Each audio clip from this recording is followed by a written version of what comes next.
Hello, and welcome back to another episode of the Spawn Trap Podcast, the only podcast where my co-host has left the screen and ruined my intro. It's fine. No, it's the only podcast. Hold on. Things have moved around on me. The only podcast that is not a bad podcast by any means.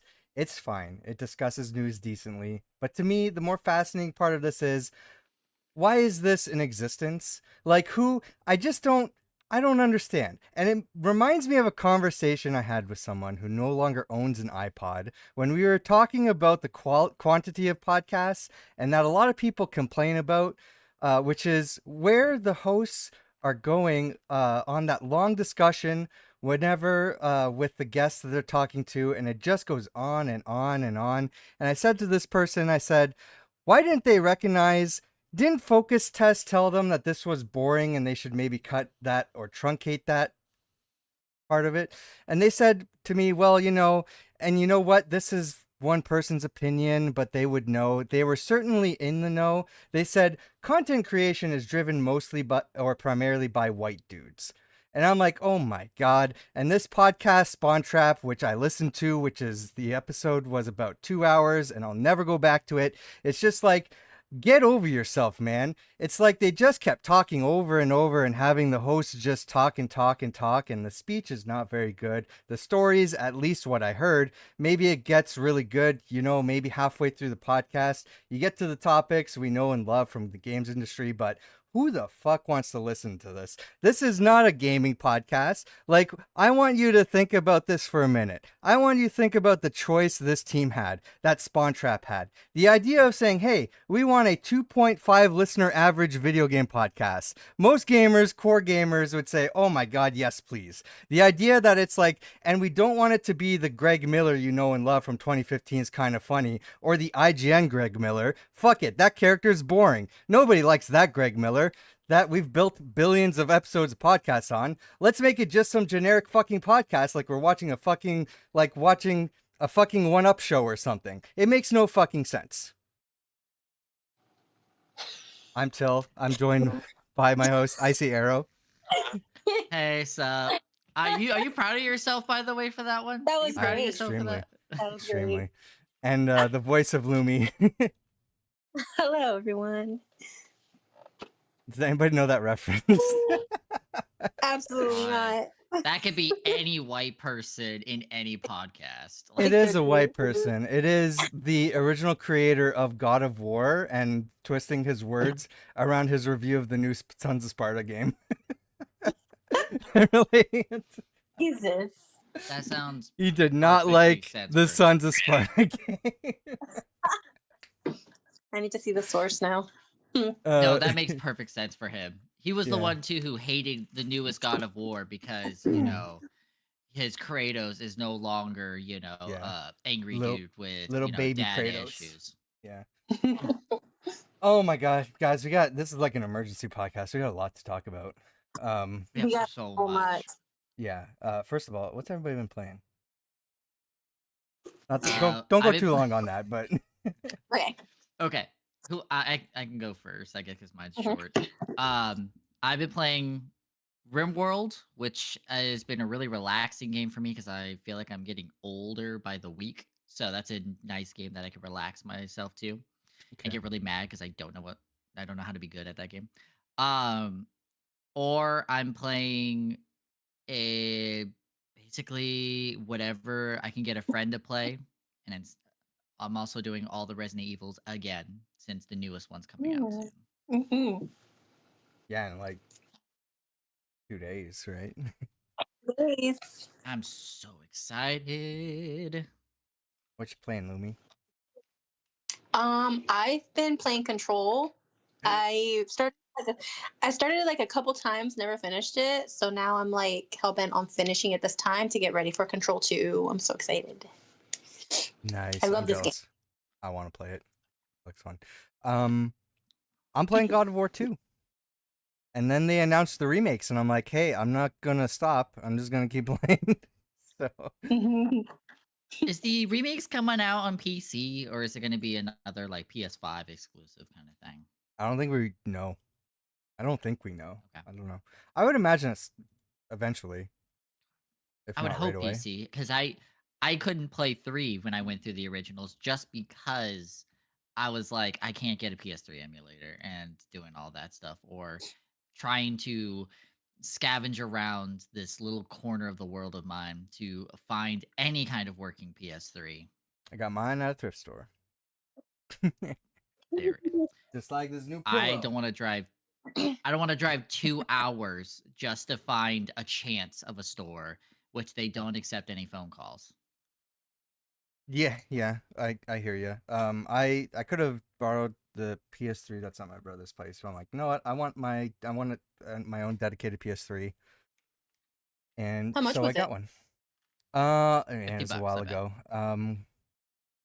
No, I'm trying to think back. Well, 50 US bucks. Yeah, it's probably around that price. Wow. uh, but it's not the best. One of the USB ports isn't working. I tried fixing it, but Mm. Oh, I got like a hub for it, so Mhm. um yeah, but otherwise it's fine. It does the job, and been playing some games on it. Been collecting some games. Returning back to the seventh generation because I feel like that was like a golden era of games. The Xbox 360, PS3, Wii era. Yeah. mm-hmm. Yeah. That was right when gaming has hit a mainstream enough where people were like, guys, we can pour money into this, but not so mainstream to the point of where it becomes like commercialized, Yeah. or at Mhm. least like the major commercialized, like it is now. I'm also playing Pokemon Legends ZA. I didn't expect to be, but there was a local game shop that had a used copy for a decent enough price. Where I'm like, sure, I'll pick it up and play it. So I've been playing that. It's better than I thought it was going to be. I didn't have high hopes for the game, but it's better than I Which thought one? it would be so far. It's the most Which recent one's one. ZA? It's the one where you're in Lumio City, which is France. Oh, okay. And France. yeah, Got it. That one. and you're just like walking around the city battling trainers and shit. Um, and trying to like rank up in the tier system to get to rank A. Not bad. But I was gonna say, let's. I Mhm. was gonna ask because I have not touched a Pokemon game since I think Diamond and Pearl. I These jumped ship at that point. the Legends games are not like typical Pokemon games. The battling Yeah, so I mechanic wanted to ask. is different. It's like it's not turn based. It's real time combat. And you're actually Oh. running around while the Pokemon's fighting as well. So it's really weird. It's different. So I do like that it's different. Um, I feel like I just prefer the normal Pokemon games. You know? Would you say it's a Yeah. good idea though for this branch off? Like, do you think you can see it like continuously being a good idea? Yeah, it's the second Legends game so far. So I think they're going to continue with it, and they're successful. People who are tired of Pokemon don't like the regular Pokemon mechanic and where the franchise is going, seem to be leaning towards the Legends games instead. So if that Mhm. sounds like you, maybe you'll like Legends. I wasn't a fan of Arceus, so I didn't feel like I would like ZA, but it's definitely, first of all, graphically better. Even though there's a lot of criticisms about the graphics in ZA, where like everything's kind of like flat JPEGs on top of buildings. It's just the way that they designed the game. It was a stupid way to design the game, but they really threw together the like not important stuff, like how the buildings look at, at Mhm. the end of it, just to like get it working because of how they built the city. Like the way that they designed the city, the entire city is one asset. Like it's not individual models. It's one giant model is the city, which is a weird decision, but they had to design everything around that decision, you know? So so yeah, the game doesn't look fantastic, but it looks a whole lot better than Arceus. I had so many problems with Arceus, which was like if the way that Arceus looked was like the way I described it is if somebody took a JPEG and turned it into a PNG and put it in that game because so many people had like weird looking borders where it's like, why is this like really pixelated white shoulder like here on this character that doesn't make sense? Like they didn't actually design a 3D model. It just looked weird like every time I played it. So ZA is a much better improvement. You were mentioning Resident Evil, and that's coming out very soon. We've been participating in Fantasy Critic this year, and that's on my Fantasy Critic list. And we're gonna update the I audience wish here. if I know.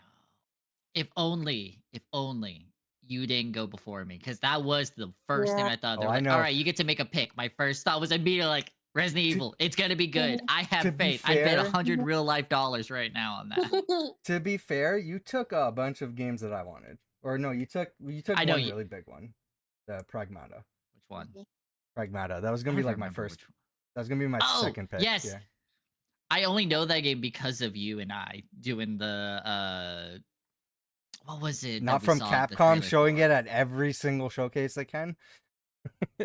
I honestly, I Mm. have been so busy with work. So Yeah. much of those kinds of like events are just like what, just TikTok it to me. Like I have 10 minutes on my break. I need it all just like condensed. Well, you are leading the Fantasy Critic right now. If anybody wants to follow along, we have a Linktree link probably in the description. And it's the first link in that link tree if you want to go follow the Fantasy Critic. But Icy is leading right now until Friday, where I'm probably going to be getting 19 points and then being in first. Where am I? Am I still like dead last? Yes, but that's because Pokopia is not out yet. True. Yeah, you have a bunch of games that aren't out. Yeah. True. You have so I have things ordered by release date right here. So, yeah, Pokopia is coming out right after Requiem, so you'll probably get a decent amount of points there based on how everybody's talking about it. I think Icy and Jordan have not been bidding on any games. They're taking the wait and see strategy. I am a little bit on the wait and see. There Yeah. is one that I'm kind of willing to put points on. But I mean, I don't know how early or late you can do things because like there's a couple of them I'm like, yeah. You gotta bid on games. So Saturday night you can start bidding on games, and then Thursday night it's revealed like what games we're bidding on. So it's like it's kind of like kept secret until Thursday night, and then we can all see what everybody's been bidding on, and then it like whoever bids the most on Saturday night gets it. Gotcha. Okay. Yeah. I keep forgetting to bid. Well, you bid on quite a few things like I have, so I mean, I feel like I'm gonna be like just waiting and seeing what else gets revealed this year. Just don't be like Matt and bid your entire Oh my god. budget on one game. on fucking Marathon of all games. Oh my god. I mean, I will say though too, I've been looking a little bit into certain games just because Yeah. they caught my attention. One of them being, and I put this on my list because I think it could be a sleeper hit. I'm still not sure on it, which was John Carpenter's Toxic Commando. Yeah. Which the demo just came out. And Mm. from the rumors of it, they said it's a really good. How did they?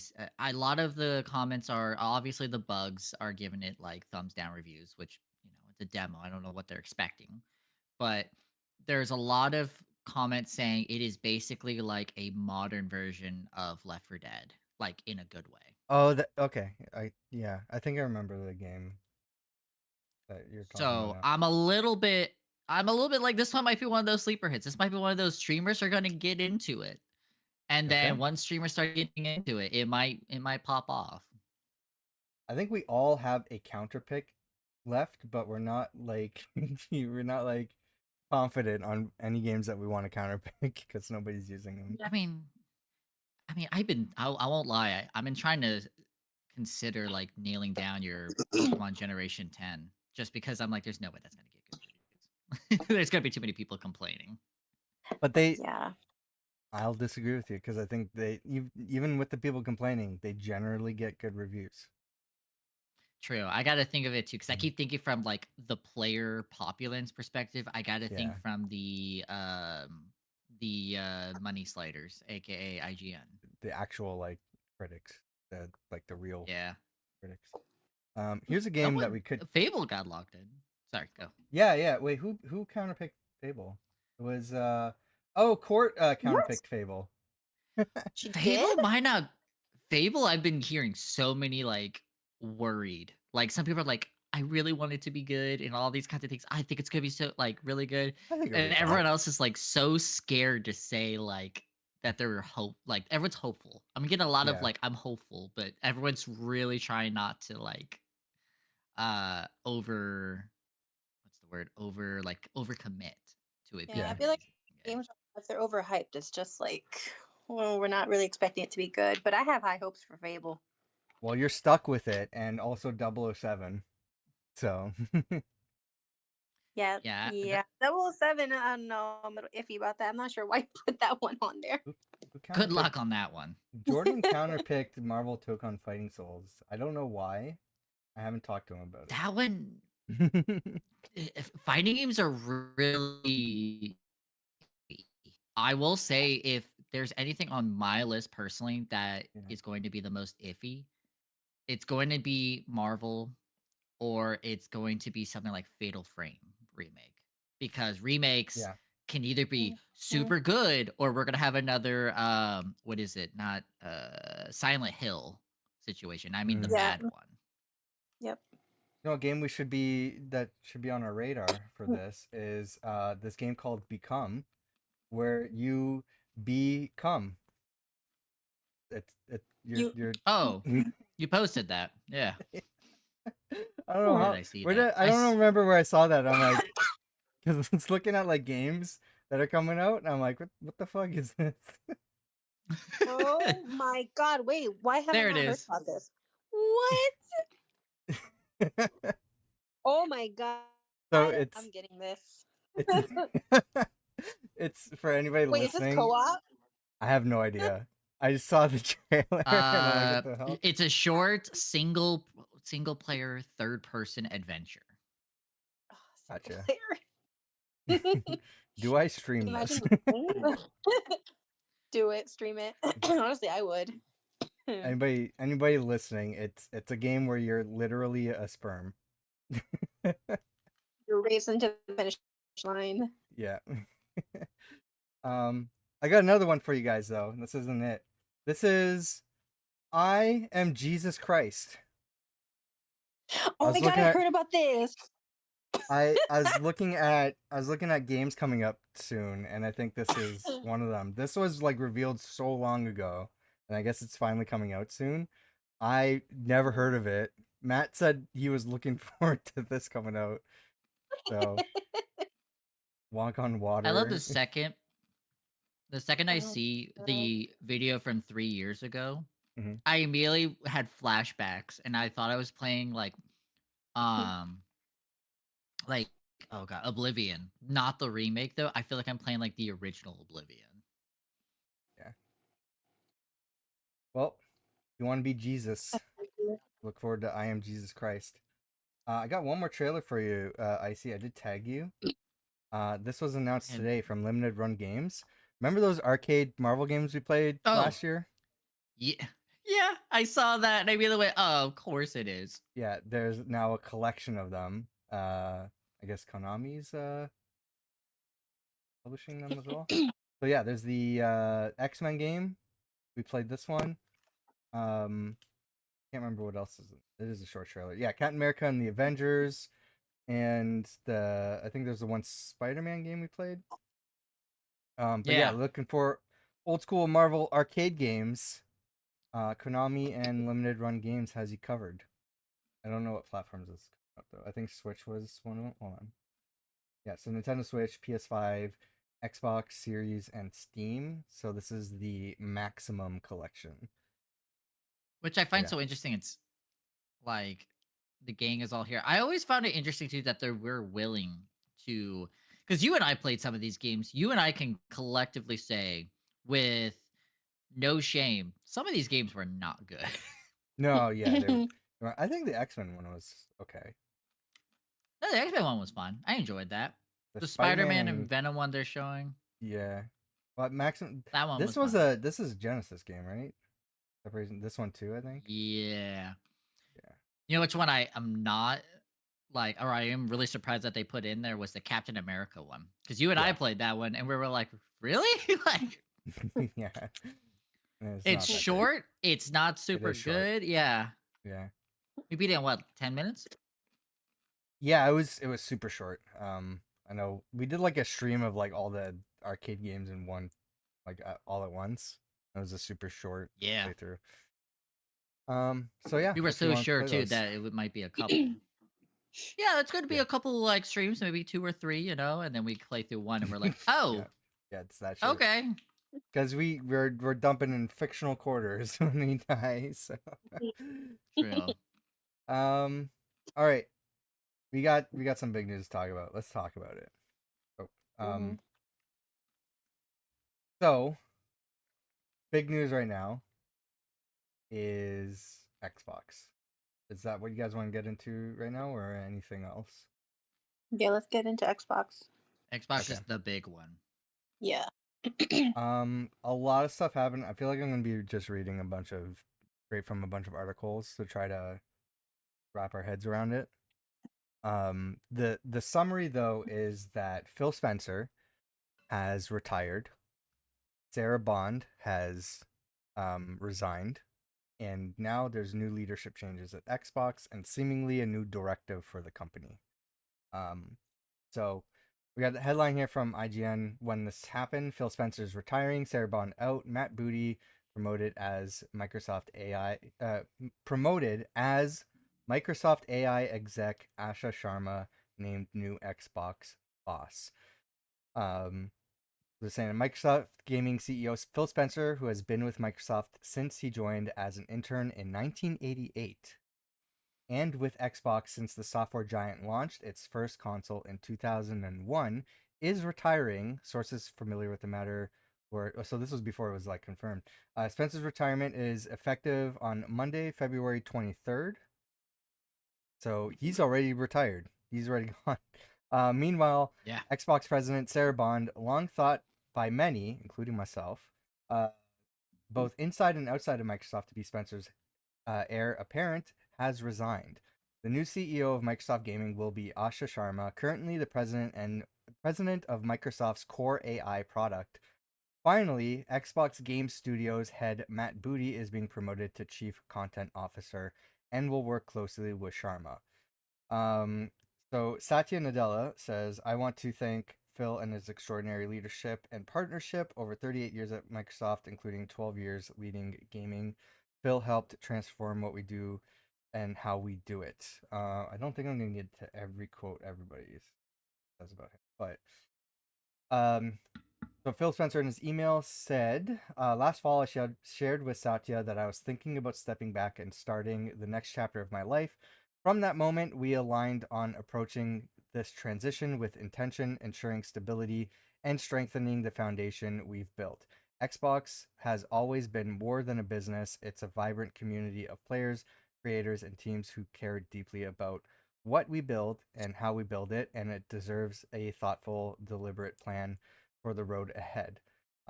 Today marks hold on. Is this still Phil Spencer?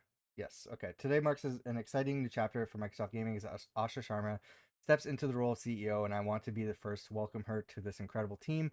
Working with her over the past several months has given me tremendous confidence. She brings genuine curiosity, clarity, and a deep commitment to understanding players, creators, and the decisions that shape our future. We know this is an important moment for our fans, partners, and team, and we're committed to getting it right. I'll remain in an advisory role through the summer to support a smooth handoff. A little background on Sharma. She's former VP of Product and Engineering at Meta and former Instacart COO, who is also a board member of the Home Depot. She joined Microsoft in 2024. In her email to Microsoft staff, she wrote in part, "My job is simple: understand what makes this work and protect it. That starts with three commitments. First, great games. Everything begins here. We must have great games beloved by players before we do anything. Unforgettable characters, stories that make us feel, innovative gameplay, and creative excellence. We will empower our studios, invest in iconic franchises, and back bold new ideas. We will take risks. We will enter new categories and markets where we can add real value. Grounded in what players care about most, I promoted Matt Booty in honor of this commitment. He understands the craft and the challenges of building great games, has led teams that deliver award-winning work, and has earned the trust of game developers across the industry. Second, the return of Xbox. We will recommit to our core Xbox fans and players, those who have invested with us for the past 25 years, and to the developers who build the expansive universes and experiences that are embraced by players across the world. We will celebrate our roots with a renewed commitment to Xbox, starting with console, which has shaped who we are. It connects us to the players and fans who invest Xbox, and to the developers who build ambitious experiences for it. Gaming now lives across devices, not within limits of any single piece of hardware. There's a reason why I'm going through all of this, by the way. As we expand across PC, mobile, and cloud, Xbox should feel seamless, instant, and worthy of the communities we serve. We will break down barriers so developers can build once and reach players everywhere without compromise. Third, future of play. We are witnessing the reinvention of play. To meet the moment, we will invent new business models and new ways to play by leaning into what we already have: iconic teams, characters, and worlds that people love. But we will not treat those worlds as static IP to milk and monetize. We will build a shared platform and tools that empower developers and players to create and share their own stories. As monetization and AI evolve and influence the future, we will not chase short term efficiency or flood our ecosystem with soulless AI slop.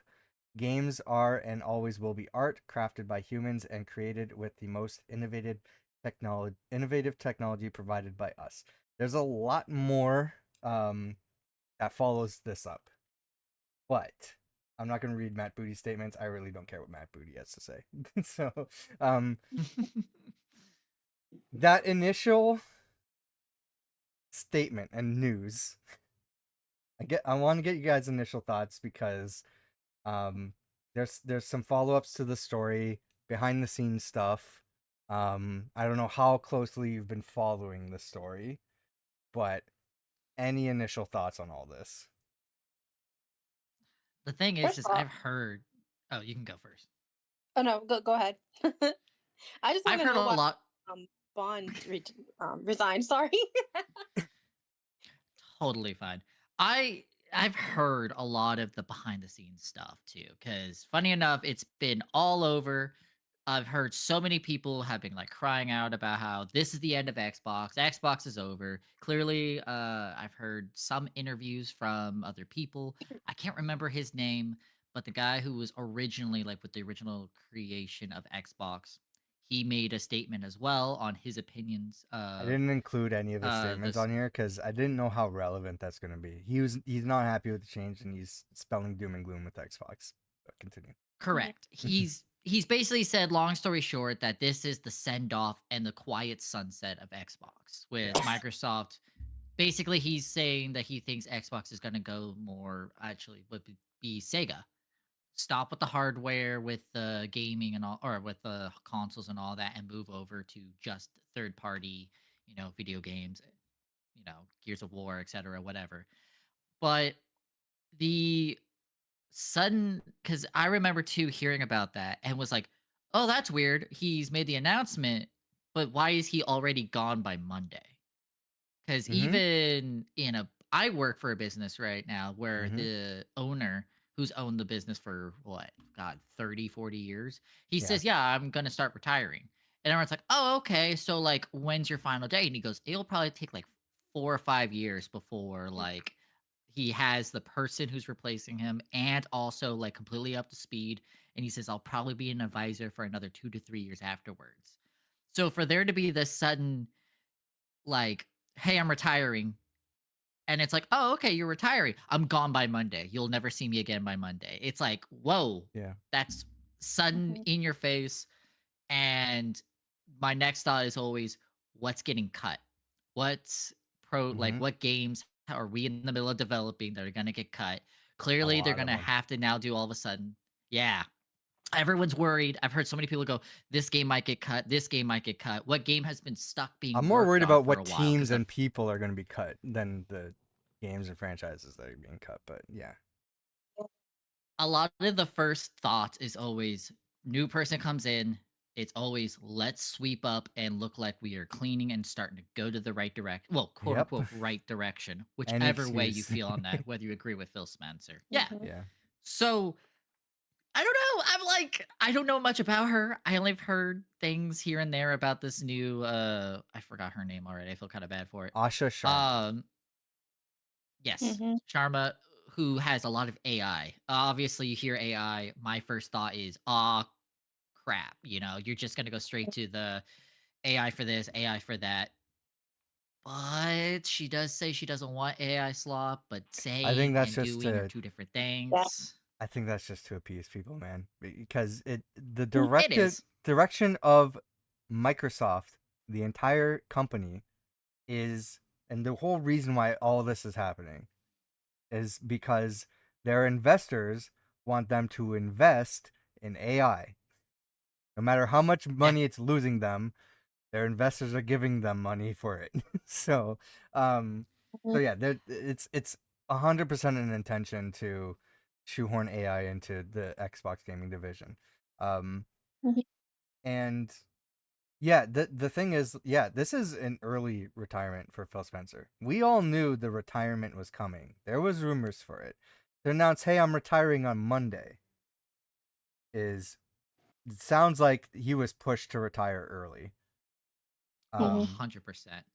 Like Definitely. When was have we ever heard outright instead of a firing? When was the last time we heard of anyone of this grand scale in history to Mhm. retire and be out by the end of the weekend? it's usually a controversy, like they're a pedophile, but like I don't think that's the Yeah, case in this situation. Yeah. But Bobby whatever. Bobby Didn't Kotick, he yeah, do something like the that? man Yeah. most recently famous in the Epstein files, yeah, someone like him. Yeah. Yeah. So for something non-controversial to be out and then all of a sudden to say hey guys, I'm retiring Yeah. and then in 2 days I'm gone. Already I'm thinking about too is there's so much stuff he has to clean up. He has to clean Hmm. up the office, he's got to clean up the secretary's got to change, this has got to change. Like that's a lot to do in 2 days. Whoever is up there working in that sector from the smallest pencil pusher in the world to whoever the right hand person is all of a sudden all getting swept up. They're either let go or they're going to a new department. And Yeah. that's huge. I think Mhm. Microsoft as a company is just weighing out, like, oh hey, like we'd rather deal with the mess and get this done as quickly as we possibly can to start like making the changes that they want to make. And that's probably why. But yeah, like it's a quick retirement. And we'll go on to like the rest of it. But Lumi, what are your thoughts? No, yeah, that's why I was like the whole thing is shady. That's why I was wondering why Sarah Bond left as well. Like I feel like there's Hmm. something behind that we don't know. And honestly, now bringing that up, the fact that he had basically probably got pushed out, I don't know, it's concerning.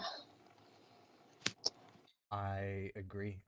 But as far as Let's Asha, yeah, as far as Asha, I the first thing that worried me was the fact that she's so big on AI. Yeah. But she can say whatever she wants. A lot of businesses are going towards AI. They'll probably start small and then eventually Mhm. get big, start implementing more of it. That's always how it is. Another thing too, which I've totally forgot to mention, I I don't know how long she's worked for Xbox or anything like that. I think it was 2 years. 2024. Outside of that, 2024. So yeah, 2 years, maybe not Hmm. even, depending on like how late in the year she was. To have someone who, as far as we know, has had little game experience. Whether I have never heard of her opinions on what games she plays, if she's even involved with She's made any some of that in her statements. life. We can get into that. Yeah. Okay, so with that, and then we are all of a sudden going from someone who has already passed by the game development standpoint, which you could argue is or is not needed, but to go straight from Instacart and AI to then the gaming world is hugely different. Last time I can think of big developments like that of someone suddenly going out there, or way back in the like 90s and 2000s, where everyone was like, "Oh, anyone can make a video game." You know, Yeah. HD's not a thing. Yeah, you gotta just pump a couple thousand here and there. We'll even create our own console for it. Everyone's gonna love it. It's great, and no one ever thinks through how actually difficult it is. I don't. Does the game experience thing matter? Because that's like the number one argument I've been seeing online is she's not a gamer. And first of all, we don't know.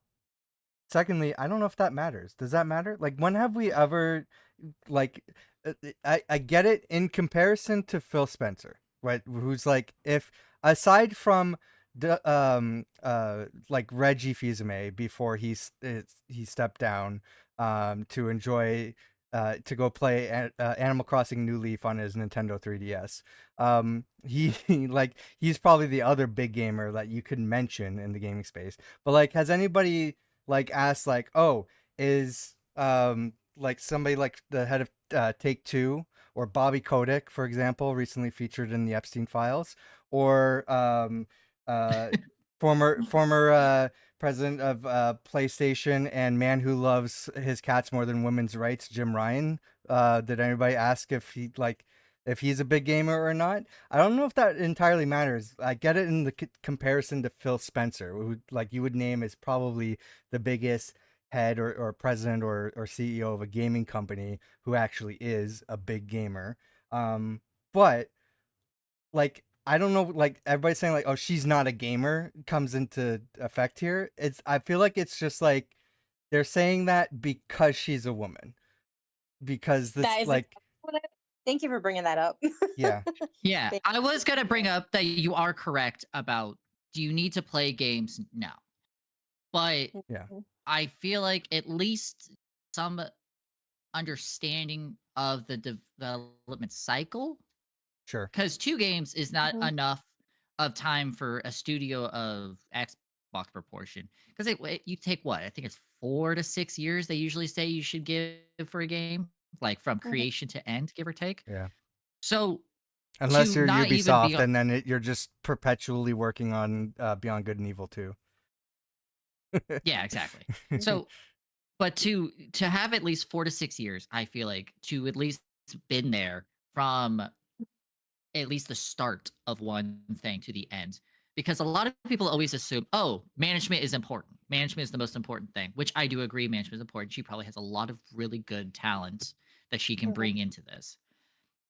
But gaming has always had this weird thing where even extremely intelligent people can sometimes assume that they understand it, but have not Mhm. dipped their toes in enough before they make that big leap. So to Mhm. not have seen, maybe saw glimpses of this game in phase 1, this game in phase 2, this game in phase 3, but might not have seen what a full development of issues and breakthroughs, et cetera, that can happen from the start all the way to the end yet. Lumi, you're gonna Does say that make something, I sense in a think. way? No, I understand what you're saying. Yeah. Yeah. Huh? I felt like you were gonna say something after my comment, Lumi. So I was Oh, giving the floor to you. no, I agree with IC. If I feel like the whole business portion, the management portion is important, but it's really it helps to know video games at least, and it helps to know Sure. what you're like on top of. I So just feel like I just the arguments online that I'm seeing, it just reminds me of, oh, you're a girl gamer, show me your gamer score. Like, what's your favorite game? Like that kind yeah, of argument. I'm like, this is annoying. Um, so yeah, I and don't know.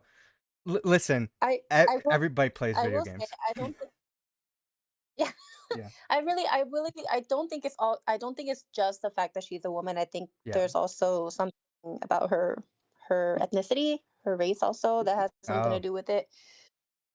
Um, I didn't even think of that. I, yeah, I've heard some takes on it. I don't want to really repeat what I've heard, but I feel like no, that's also a I play. can imagine. Yeah. Um, no, it's like I can get it because you're replacing Phil Spencer, and there's a certain like kind of comparison that you have there. And I'm wondering, like, I remember when Sarah Bond got promoted, the person who worked with Halo, like, and people making that argument with her, saying like, why is she the like the president? Like, why, like, did she even play games? And like questioning her gamer cred, it's such an annoying topic. Who cares? Everybody plays video games. To the level of which somebody plays video games, I don't know if that's really Mhm. important. I guarantee you, and she's already confirmed that she does play games. She has. So I don't know. Well, we could bring that up, but it doesn't really matter. I got things in I order here, but Yeah. I will just say one last thing. As long as the person is at least grounded down enough to be able to understand what gamers want, there's nothing Yep. worse than someone who's yeah, never touched it before. Whether or not you play them doesn't matter. But when you already go, I know exactly what they want. You want Hmm. this, this, and this, or like yeah. clearly you don't want to play the game. You want experience. You want to be there in the moment. You want to put the controller down. It's like no, no, no, no, no. Like clearly you just want to make a movie. Go make a movie. Like, like Which as long the Xbox has been kind of like in that space before. it's happened. Metal Gear as well, which still has the world's longest single cutscene, which was 30 to 40 minutes. Um, but as long as they are down to earth enough, I just worry about the experience of how, as like Instacart development is going to be a lot different than Xbox. There's a lot to take for 2 years, especially at such a high level. Maybe, maybe she picks it up a lot quicker. I'm willing. I'm hopefully be proven wrong. I'm always looking at this and I'm like, all right, a lot of things are seeing a little like sketch in terms of like the Sutton put up there. That's gonna be a lot of pressure on her. She's gonna have to take so much toxicness of Hmm. Mhm. assumptions of I've never heard of you. So that means you don't know what you're talking about. You Yeah. clearly can't know what you're talking about because I Yeah. know what I'm talking about. It's like, no. So And please prove me wrong and such. she's already responding to people on Twitter, and it's just like I don't know if you really should be. No. I don't If know. I don't know if that's the anything, right move. just start just like again, what's the Markiplier like quote that I always like? Oh, I jingled some keys, jingles with keys, like just do Yeah. that a little bit. And I'm willing to bet they'll go buzz off and they'll go bother someone else. Like Yeah. I do worry this is the lack of experience in this field in particular. Management will probably do great. She could probably make a lot of good decisions, or what would make the most sense in every other case. But gaming has some weird things like what's wrong with it? The engine. Well, what's wrong with the engine? And it's like we don't know. Like that's the problem. Something messed up somewhere or that, and it's figuring out like what's the go-to process of figuring out that might be a little bit unique to the One game development. one thing I want to, because I completely forgot, but one thing I want to bring up on the Sarah Bond stepping down, which I think it seems to be in protest with her not getting like that's what it feels like. Her not getting the role, and kind of like Phil Spencer taking the early retirement and everything. And we'll get into like a little bit of background on that as well, but um it's the fact that a few hours before that announcement, she posted on her LinkedIn, "Hey, we're looking for help with like some like changes with like or like feedback for like Xbox or something like that." Like they're getting they're asking for like help. Like it looked like a normal post, like for like a normal Friday or whatever it was, right? Like, hey, this is what Xbox is working on. We'd love your feedback or whatever. Like, it seemed like a normal post she was making, not like somebody who was about to step down. So it seems like it just came out of nowhere for her, Hmm. which is very concerning. Um, we got some industry feedback here. I don't know if there's like anybody in particular here, but yeah, Cerbon So this is also from IGN. Sarabon went to LinkedIn to give her statement. I really don't feel like I need to make this like read the statement. It's basically like it's a very positive one. Like, oh, I've been like showing like Asha Sharma like everything, and I'm gonna stay on it. It's sort of like an advisor as well to help ease the transition. Um, but so I don't think that's important. Peter Moore responded as well. Reggie Fils-May said congrats on to Phil Spencer. So if you want to see like the industry feedback, IGN has sort of a breakdown of everybody, even Larry Herb, Xbox Live's Major Nelson, says I'm not he's texting, or he says he's not texting Phil right now, but he says let's chat when you come up for air. So yeah, I feel like I bookmarked this for a specific reason, but I cannot remember. But IGN also has what happened to Xbox president Sarah Bond amid Phil Spencer's retirement and Asha Sharma's promotion. Long-term protege resigns. I'm just gonna read this here because I think there's a lot to behind the scenes stuff. So as the dust settles on Microsoft's dramatic changes at the top of its gaming team, fans are digesting the shock resignation of Xbox president Sarah Bond after nearly a decade working on the console brand. Yesterday, when this was posted, IGN reported that Bond had resigned from her post despite long being considered to be outgoing Microsoft gaming CEO Phil Spencer's heir apparent. Instead, that job went to Asha Sharma, previously Microsoft's core AI product resident. In the hours since, fans have been quick to read between the lines of what has been said and not said about Bond's departure, including the belated posting of her own exit note to employees, which arrived some hours after formal statements from Microsoft boss Satya Nadella, Spencer, Sharma, and the newly promoted Matt Booty. It was a lot later because I remember seeing all of their posts. I'm like, oh, she has not made a statement yet. So it was like really concerning. It's enough of a difference where you're like, there's something going on. Yeah, like Mhm. she was maybe not expecting it. So it said Bond's departure was left to be announced by Microsoft within Spencer's own statement. Several paragraphs below the big news that he was handing over the baton to Sharma. Here's exactly what Spencer wrote, which I think was in the original post, so I don't really need to get into that. No mention is made of Bond in statements from Nadella, Sharma, or Booty, who do not reference her departure at all. On social media, veteran Xbox exec Aaron Greenberg who's also he's part of the marketing side of Xbox and is also the only uh, person of note that's following me on Mastodon. So thank you for following Aaron Greenberg.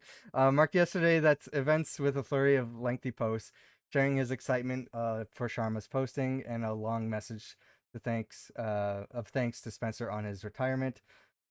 Following years as colleagues, but Greenberg makes no mention of Bond or her departure either. Hours later, Bond did publicly release her own farewell message, though this time via LinkedIn. Bond's lengthy statement references the fact that it was she who decided this is the right time for me to take my next step, both personally and professionally, though there's little more explanation as to why. This is her full note here. I don't know if I should really read this in full, but just the fact that it was made that much longer, like compared to all the other I'm posts, and nobody else is mentioning her aside from Phil Spencer. I'm willing to bet because I heard someone put this theory out as well, and I wouldn't be surprised if like the shareholders slash Microsoft is like, you need to put more AI into this. Like clearly, like these are the changes we want. He says no, whatever. And eventually some sort of back and forth goes through and they basically say, look, you have two options. You either retire or you get fired. So either step down yourself or be fired. And if you get fired, you don't get any of those benefits or anything like that. So they might have just gave the ultimatum.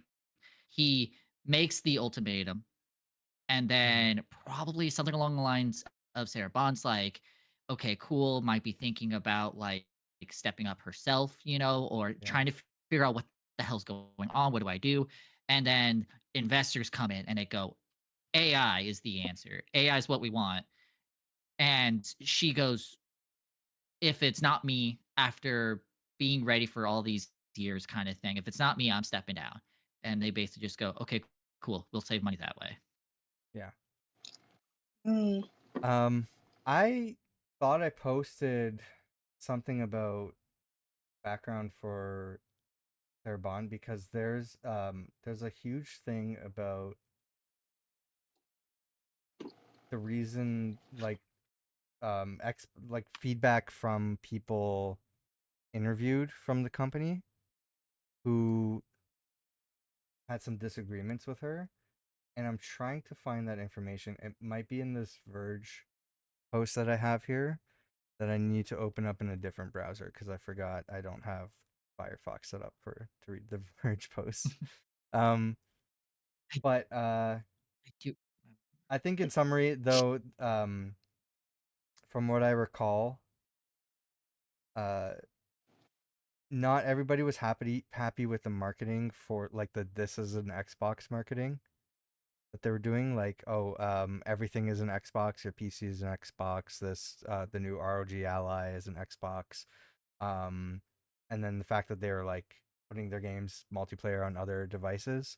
I really want to find the quotes because I think Xbox, uh, some people within Xbox somehow felt that that was insulting, and I don't I just don't understand. And I'm really hoping I can find information on this Verge article, because I thought that was in line with what Microsoft wanted, or like with what was the goal, even like what Phil Spencer wanted was, hey, we're not winning the console race. Let's win the software side of things, which they were doing. I mean, the highest games sold on PlayStation for the last while have been Xbox games that they poured over to the PlayStation. Um, they seem to be having success with the Xbox ROG Ally with the Asus one. Um, and uh, it seemed to be like good gamer cred. Like, granted, there's people online that are like angry that for some reason that their games aren't exclusive anymore. Like that matters in 2026. Um, Yeah. so I really don't understand like why was there a negative connotation to that within the company, especially when the company is like, hey, we don't really care about Xbox. Our focus is elsewhere. We want to focus on AI and shit. Like what and you guys aren't selling the hardware, so make up money in other ways. And then also like just how this plans into their future and everything. Um First of all, I don't see how that's insulting, but granted, I don't work within the company. And I feel like a lot of those devs too, like I don't know if it was coming from devs or not. I gotta find the information, but I feel like a lot of those devs like coming from Double Fine or even Activision or anything. These are devs that these are studios that they've acquired who were working on multi-platform titles and continue to push for games on multiple platforms. So I don't get the negativity towards Sarah Bond, who pushed this initiative to have everything be an Xbox, to have Xbox Play Anywhere, and have less focus on do you really need this console or not, um, and why there was so much negativity towards her within the company. There's Hmm. there's two things I've been thinking about for this. I did pull up a news article on the side here, so I was looking at it real quick while you were saying, because it stated blah blah. Some people like Bond may have been in charge of the huge, like, yeah, this is Xbox marketing Mm-hmm. campaign, which apparently internally a lot of people weren't into. Supposedly she wasn't easy to work with or for, and that employees were quick to be ousted if they didn't fit the quote Yes, vision of Mhm. Microsoft. which I kind of get though. Um, Like she's the president of Xbox and say, yeah, hey, I this mean is the it's one of those company's things where directive. Like, yeah, But Mhm. it's one of those things where I've heard a lot of people also say, I'm not surprised if they forced her to bite the bullet. Like clearly, like I someone's think got to they be did. the That's what it goat. sounds You like. know, Yeah. Yeah. because everywhere I look, it's just saying, "Oh, these people didn't like working for her," and it's like, "Oh, what was your reason?" Well, they didn't do what Microsoft wanted. It's like, okay, but that's the point of her job is to make sure like you guys continue what you want to work on, but also Yeah. you work for us. Like that's your job. You're not The just here to go out and do anything you wanted. It seemed like the direction of of Xbox, the division, they were in development of a new console, which they pitched as going to be a premium console that is basically a PC. So like you can not only play Xbox games, you can play Steam, Epic, and other games on there as well. So they wanted that to be like the next evolution of Xbox, which fits with their hey, play games anywhere, play any games you want anywhere you want, right? Um, and the the fact that console prices keep rising and there's a scarcity of them because of a chip shortage that Microsoft is in huge part responsible for. So when they're saying like, "Hey, you're not doing hardware sales," it's like, yeah, because we can't make the fucking hardware because you won't give us the chips, and now so everything's more expensive and people aren't buying them. And so let's focus on the software side of things and sell the games where people are playing them, right? So I feel like this is kind of like a solution to Microsoft's problem of their own making. But now Microsoft's like, no, no, no, no, no, we don't want to do that. We want to introduce a new CEO who, in her statement, seems to be focusing on, hey, let's get back to exclusive games on Xbox. Let's get back to focusing on console, which I don't know you can do with Xbox being so anti all of that. So like I don't Yeah. understand what the push to put her in, except for a conspiracy theory, and maybe it's not, of the same thing that the former Xbox person that you brought up before, saying like, hey, this is they're beginning to sunset it, because that kind of leads into that theory. Yeah. I mean, the thing that makes it horrible too is because, like you said, they're in this weird, unique position too. They could absolutely do something, which technically is one of these immoral but totally accidentally set themselves up for. Because Microsoft is buying like majority of all the AI chips, right? Like or all the RAMs and Well, GPUs yeah, and a lot of such. companies are, They could yeah. theoretically, Meta, Google, all yeah, a that lot of companies are. crap. If I remember, Microsoft is buying like the biggest shares right Yeah, now. yeah. The reason is because that's They all their could investors want. That's all they literally care about. they could literally set this thing up though by not selling any of these things out to all the other companies and just make their own products cheaper and be like, guys, clearly, But like they're we not got the they're not supplies, we got this making, going. yeah, they're not making the chips or anything. Like that there's three major chip Oh, yeah. manufacturers, no longer making consumer products. So it's going to be impossible to find any electronic devices for the next long while. They're just using their time and effort making chips for these data centers for these companies. And Well, the it bet sounds there like is, the benefit here is that Amazon's pitch is, hey, people aren't going to be buying computers anymore. They're going to be streaming computing over the cloud. And I feel like that's like in Microsoft's interest, to like further this is, hey, play games on the cloud, a la Google Stadia, but in 2026, where this is like we're getting actual money for doing this instead of losing money.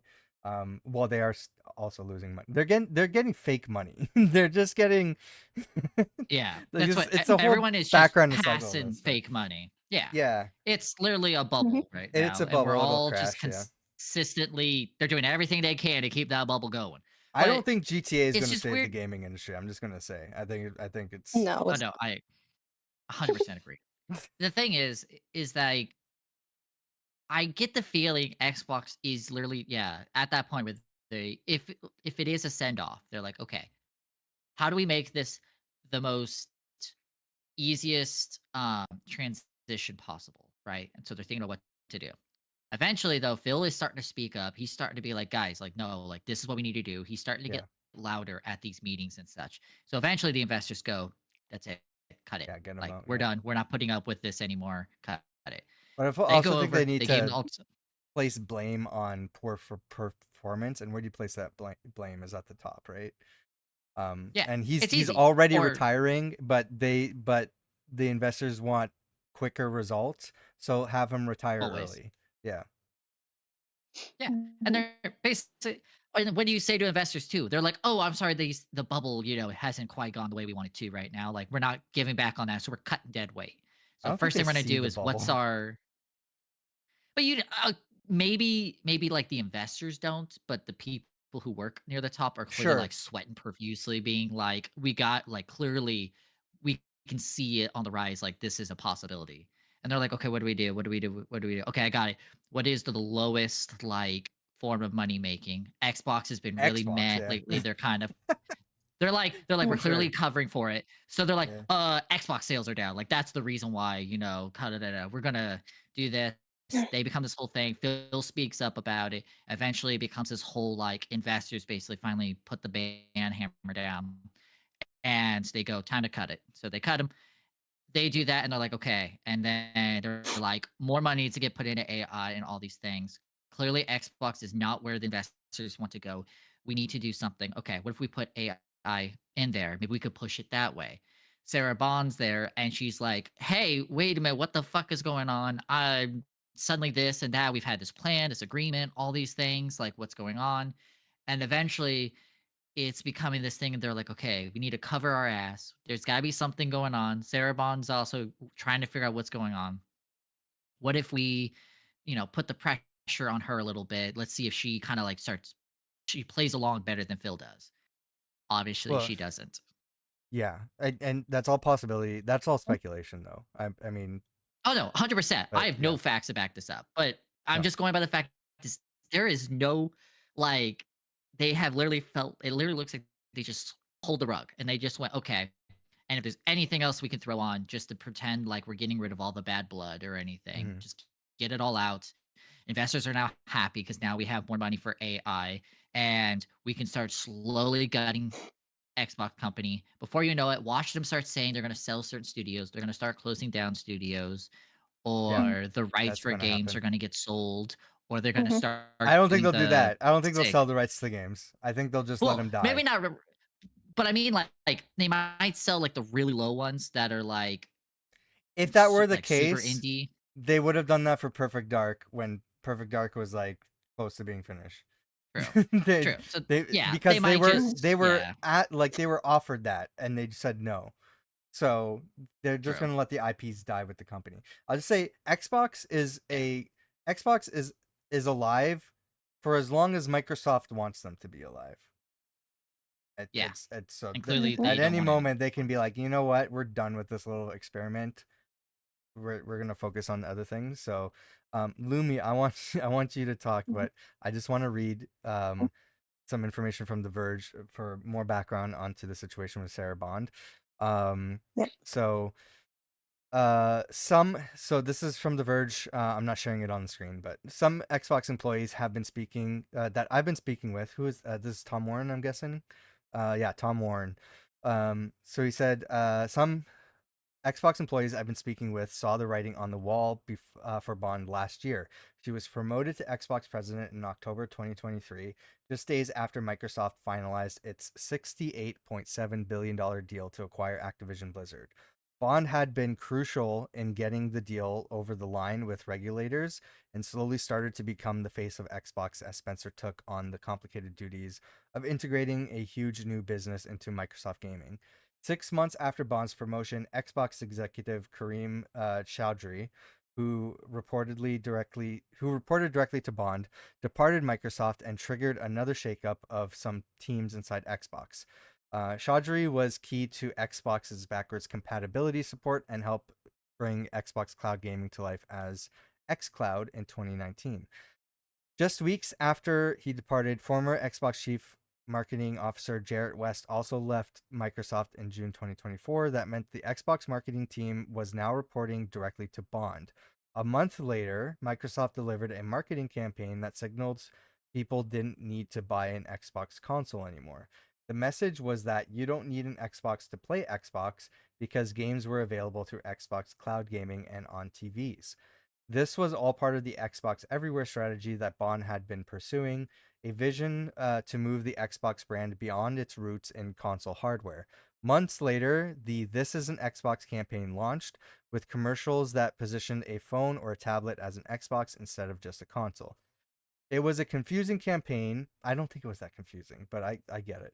I'm told it offended many Xbox employees internally.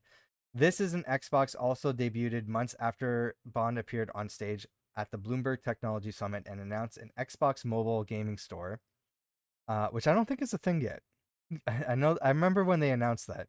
That was supposed to launch in July 2024. It still doesn't exist almost 2 years later, although attempts to redefine Xbox were clearly tied to the mobile store efforts. Microsoft still went ahead with This is an Xbox after the store was delayed. The pivot away from console led by Bond under Spencer's direction hasn't gone well for Xbox. Microsoft's Xbox hardware revenue has declined for 3 financial years in a row, and it looks like those declining revenues are going to continue throughout fiscal 2026. Most of the current and former Xbox employees I've spoken to in recent days are relieved that Bond is leaving Microsoft. I've heard from multiple sources that Bond has been tough to work with and built a team structure that meant if you didn't follow the vision or questioned it, you were out.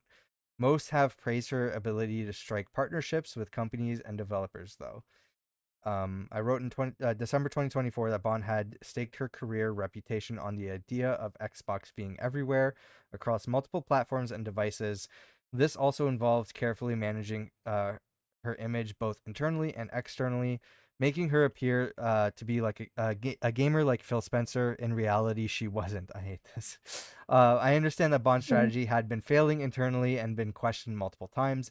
Bond had tried to push mobile and cloud over console to reach potentially millions more Xbox customers, but the result has been a classic case of chasing tomorrow's customers by neglecting today's. Phil Spencer's retirement has seemed inevitable to Xbox employees, particularly over the past year. In February last year, Spencer took a long vacation. I'm told some teams had to wait weeks for sign off on some key changes. Shortly after this vacation, rumors started circulating inside Microsoft that Spencer was getting ready to retire. Microsoft was eventually forced to deny rumors in July, claiming Spencer wouldn't be retiring anytime soon. I think that's the majority of the background on like the behind the scenes stuff for Sarah Bond. I want to just state in this podcast, I have made it sound like I'm defending Sarah Bond, and for the most part I am, because I kind of understand like the push and marketing and everything, and I feel like a lot of the stuff can be defensive of her. But I have had my criticisms of Sarah Bond in the past. I am not 100% on board with everything Sarah Bond is doing or what she has done or said or not said or not spoken out on or anything in the past. So I don't, I'm not like 100% team Sarah Bond. That said, I'm concerned that she just stepped down after all of this, and I'm very confused on the backlash. But again, I don't work at Microsoft, so I don't know what that feeling was like. Knowing all that, Lumi, have any thoughts or Yeah. anything that you want to say? Now, like, I'm even more confused. Like, I don't Yeah. know. I don't know. There's definitely something deep down we don't know. The fact that Mhm. other people are leaving as well. I don't know. I feel like Xbox at this point is not doing great. Obviously, I feel like people probably don't even want.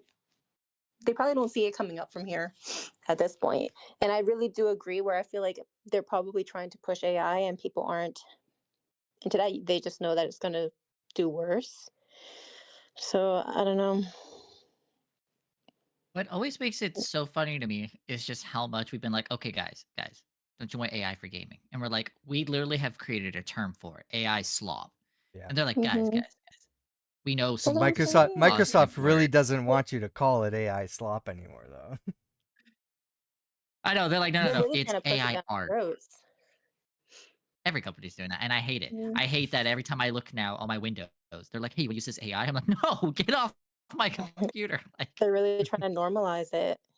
It's not. It's Yeah. scary. I and don't like it. I don't know. I just there's a lot of things with that. Now with consoles being a thing too, they might just be literally like, well, guys, clearly like it's too expensive to make it. We can't make them anymore, so we might Yeah. as well, and a lot of people too are thinking it. There might be trying to go the route of the whole you're not allowed to own consoles anymore. You can only rent Yeah. consoles, That's where the industry's going. Yeah. Yeah, and none I of just us No, want wanted not that. to. even rent consoles. Just rent like whatever device you currently have. We're gonna we're gonna rent you the cloud access to that infrastructure to access that content or play that content. I I bought Do a. you guys do you like gaming on the cloud? I'm sorry. Do I like gaming on cloud? I was actually gonna just lead into that. Yeah. I bought a because it was on sale for Amazon Prime, like during the holidays. I bought a Luna controller because I have Amazon Prime. I've been claiming those free games for Amazon Prime, and whenever I go visit my parents, they don't have a console there, and I don't always want to like link something over. I would like to like have, and my dad's been like asking about like, hey, should I buy a game like he's not a gamer, but like he wants to like he wants to like try and Mm. dabble. So I'm like, now's not really a great time. But I'm like, Mhm. probably get a PlayStation. But I'm just like, hey, Mhm. this controller is super cheap right now. I have the subscription. I have an old Amazon stick I'm not using, so I'm just gonna bring it over and like set it up there. So I started playing Indiana Jones, like the new Indiana Jones game, because I had Oh, Mhm. access to that on Luna Cloud. So I'm Mhm. like, and keep in mind they don't have like the best Wi-Fi setup or anything. It played pretty decently on their TV with this controller. Mm. So there's like some stutters here or there. Um, I don't think it when I had Google Stadia, that worked almost perfectly for me every time. I didn't have the same problems everybody else had. And it was I wouldn't say it was to that quality, but it was definitely better than any time I used Xbox on the cloud. I Every time I use Xbox on the Mm. cloud, there's always problems. So like I don't know. I think your Mm. experience may Yeah. vary. It all depends on where you are, what you have access to, what the tech is like. But no, it's not a great experience. I'll say that it's decent Mhm. enough to do what you need to do in a pinch. Like if I want to play Indiana Jones Mhm. at my parents' place, there's a quick and easy way to do that. It's not the best experience, but it works. So no, I'm not sold that this is gonna be the replacement for actual gaming. So Right. I, yeah, it's one of those things where like I could see a future of that. Like I can see it being like a positive thing. An example would be, like technically if we had the right I don't know, there's so many things where it's like I can see it's a possibility, and the idea of things are getting smaller and easier to port, and you could be literally like, "Hey, we could all just go down to like Jeff's place, hook in this random little box here, and then we have access to all these games. We could do it for game night or whatever. No mess, no fuss, no figuring out wires or HDMI ports and all that." yeah, But a lot of us still have this thing where it's like we're already having issues of like trying to own a game and yeah, stores just go, "You remember how you spent all that money on it? You don't have it anymore." Mhm. Well, what about single player? Like you're already proving that you won't even do this for video games. And now you're wanting us to put faith and a lot more money into consoles where you can suddenly just say, "Oh, you broke the contract or the whatever the signature thing or whatever. So that thing is now just a box. It's not capable of playing any games anymore whatsoever, which they and could you just do. wasted they $400. could they could Mhm. just pull the Yeah. plug. So They have the ability. yeah, or Can I what make happened an to the? argument of like someone just like an anti-capitalist, anti like uh Mhm.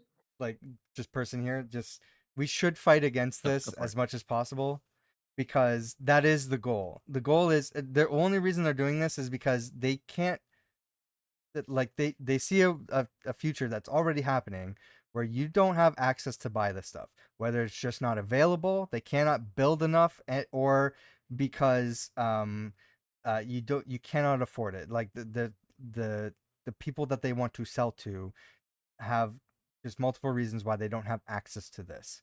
So what's an easier way to make money It's like, we can't sell it to you. Let's put you on a subscription that gives them more money long term anyway, to just keep you on a subscription to access this stuff. So they want you to not own anything. They want you to not have those consoles. They want an eventual future where you're just giving them ongoing money, which they'll keep increasing the price for, because they need to increase their bottom line. Like, they need to increase the profits. So it's just going to be a continual like overpriced subscription to access things that you want to play, and just bleed you dry from this. Yeah, they want you to not own anything. Yep. That's but then everyone has now this new argument, which is the whole, if buying isn't owning, Oh, the you know, piracy and you know thing? the other half of that. Yeah, Not if going to talk about buying that, isn't but owning, yes, that is certainly an but argument. you get what I mean. We Yeah. we used to have such a thing too for where a while I was like, I don't really have a reason to pirate things. I was like, yeah, Oh sure, yeah, whatever, I can get access to.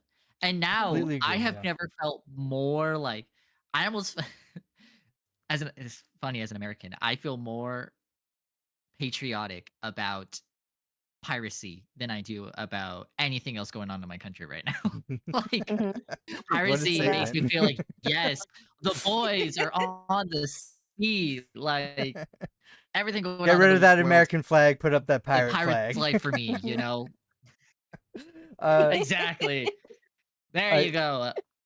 Yeah, no, I feel the same way, because it's the same thing with like the movie and TV stuff. It's just like, how do I watch this thing? You can't.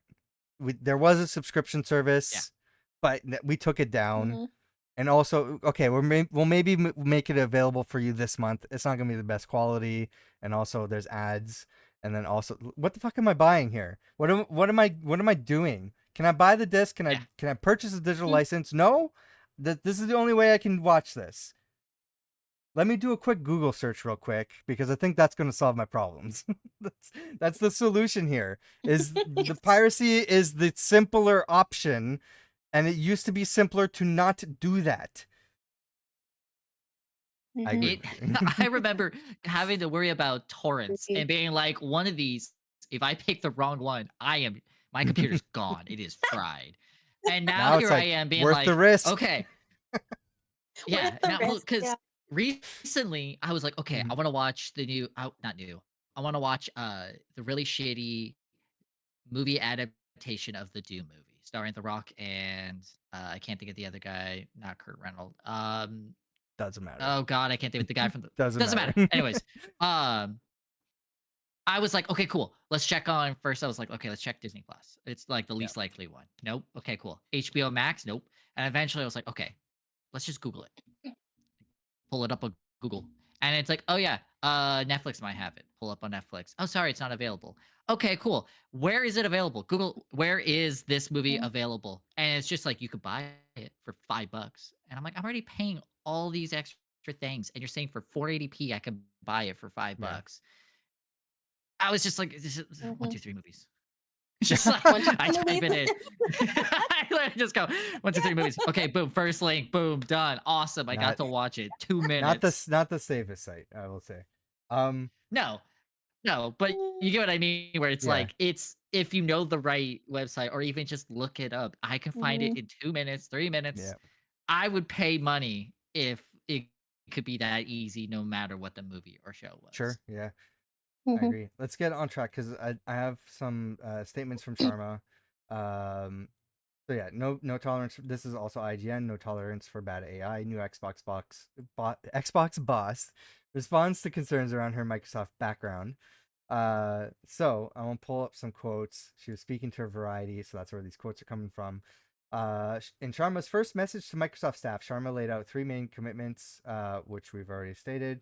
Talking to Variety, Sharma said she believed great games are great games were those with deep emotional resonance, a distinct point of view, and experiences with stories that make players feel something. Sharma then gave the beloved narrative mystery Firewatch as an example of this.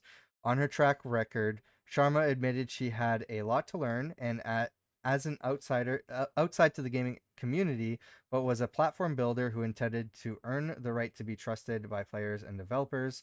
Sharma began her this is her background. And then she said her stance was that she had no tolerance for bad AI. Bad AI. AI has long been a part of gaming and will continue to be, she said, mentioning the need for gaming growth engines, but that great stories are created by humans. Concluding, Sharma teased more news from Xbox would surface next month during the annual GDC conference, before bigger announcements to follow at a new Xbox game showcase later this spring. Are we watching that? Probably. We'll figure that out. Well, probably will. Yeah. Yeah. And then new CEO of Xbox replies to fake gamer and generative AI accusations across social media. This is where is this? Windows Central. Probably Jez Corden. Nope, Adam Hales. Good job. Over the weekend and following the announcement that Asha Sharma is the new CEO of Xbox, a wave of claims began circulating online. Some accused her of being AI generated. What an accusation. Are you AI? Is your CEO Jesus. AI? I you know what's funny? I was asked if I was AI today. Not going to get into that, but others suggested she was faking her tweets. Just about every angle was picked apart. That speculation reached her, prompting Sharma on her very first day in the role to respond directly. She replied to Ryan McCaffrey of IGN, firmly denying the claims. Where's her quote here? I agree. Faking it. I think this was a response on Twitter, like because Ryan McCaffrey made a video. I think she was responding to that video on Twitter. I agree. Faking it would be a terrible idea and wouldn't work. I also didn't expect my gamer tag to blow up, and the reality is more boring. I created it recently to learn and understand this world. I've played with my family, and it's a shared home account across devices, which you can see in the range of games/achievements. Fix that this weekend, and everyone is only playing on their own gamer tags. But I get where this is coming from. I don't pretend to be the best gamer, and even though I'm playing, that's still not my goal. My focus is to make Xbox the best place to play, return to our roots, ship great things, and become stronger for the future. And yes, I'm writing my own posts. Okay, with all that You know said, what's sad? That we even have to ask whether A, this person is AI, or B, yeah. is that AI? So the question is does that satisfy do those statements satisfy your is she a gamer criticisms of her, which we don't have? But I'm just saying, does that alleviate any sort of um hesitation towards her being in this role as someone who doesn't come from a gaming background? Well, actually, did she really play the video games? Because I need to see like what game she plays. What's her Yeah. gamer score? Or the gamer score? Like, yeah, give me the gamer score. I better not see any of that Viva Pinata in there or anything. Like, Stardew Valley. Can you play yeah, can Viva Pinata backwards compatible? Because I know those are Xbox 360 I don't know. games. Oh. I think they might be up to like what, like Xbox One, and that's it. I think anything that plays on Xbox One you can play on the series. The only things that you can't, I think, are the Connect games. That makes sense. All I know is I now have an Xbox 360 in this apartment just Mm, because somebody wanted to play I've Viva got 3. Pinata. So, hey, hey, Can never have too many Xbox 360s. when one breaks, get another. That's right. They break pretty easy. um, The red ring is right around the corner. all right. This discussion has gone very long. Is any other thoughts on Xbox? uh, I mean, I wish him the best of luck. Please do not be your swan song. Yeah. You know, don't do this to me, please. Because as much as I have been a PlayStation person growing up and have oh shoot. Anyways, I own an Xbox 360 and such. I remember the days of it.